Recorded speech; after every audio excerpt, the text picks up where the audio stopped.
महाराज कृष्णदेव राय एक कीमती रत्न जड़ित अंगूठी पहना करते थे। जब भी वह दरबार में उपस्थित होते थे तो अक्सर अपनी नज़र अपनी सुंदर अंगूठी पर जाकर टिका लेते थे।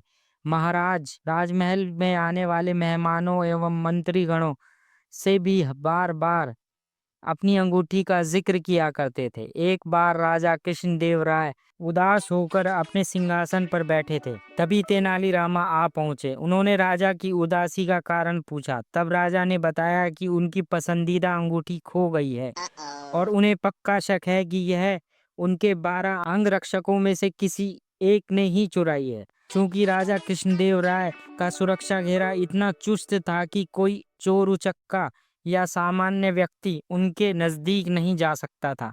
तेनालीरामा ने तुरंत महाराज से कहा कि मैं अंगूठी चोर को जल्द ही पकड़ लूंगा। यह बात सुनकर राजा कृष्णदेव राय बहुत ही प्रसन्न हुए। उन्होंने तुरंत अपने अंगरक्षकों को बुलवा लिया।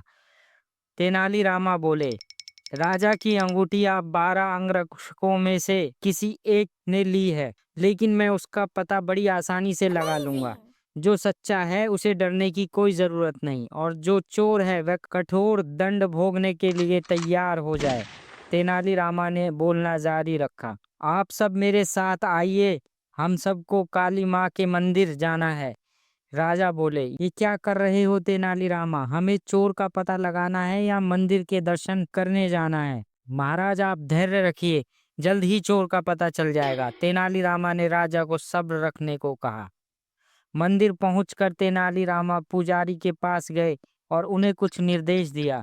उसके बाद उन्होंने अंगरक्षकों से कहा, आप सबको बारी बारी मंदिर में जाकर माँ काली की मूर्ति के पैर छूने हैं और फौरन बाहर निकल आना है। ऐसा करने से माँ काली आज रात स्वप्न में मुझे उस चोर का नाम बता देगी। तब सारे अंगरक्षक बारी बारी से मंदिर में जाकर माता के पैर छूने लगे। जैसे ही कोई अंगरक्षक पैर छूकर बाहर निकलता, तेनालीरामा उसका हाथ सूंघते और एक कतार में खड़ा कर देते। कुछ ही देर में सभी अंगरक्षक एक कतार में खड़े हो गए। महाराज बोले, चोर का पता तो कल सुबह लगेगा, तब तक इनका क्या किया जाए? नहीं महाराज, चोर का पता लग चुका है। 7वें स्थान पर खड़ा अंगरक्षक ही चोर है। ऐसा सुनते ही वह अंगरक्षक भागने लगा, पर वहां मौजूद सिपाहियों ने उसे धर दबोचा और कारागार में डाल दिया। राजा और बाकी सब लोग आश्चर्यचकित थे कि तेनालीरामा ने बिना स्वप्न देखे कैसे पता कर लिया कि वही चोर है। तेनालीरामा सबकी जिज्ञासा शांत करते हुए बोला, मैंने पुजारी जी से कहकर काली माँ के पैरों में तेज सुगंधित इत्र छिड़कवा दिया था। जिस कारण जिसने माँ के पैर छुए उसके हाथ में वही सुगंध आ गई। लेकिन जब मैंने 7वें अंगरक्षक के हाथ महके तो उसमें कोई खुशबू नहीं थी। उसने पकड़े जाने के डर से माँ काली की मूर्ति के पैर छुए ही नहीं।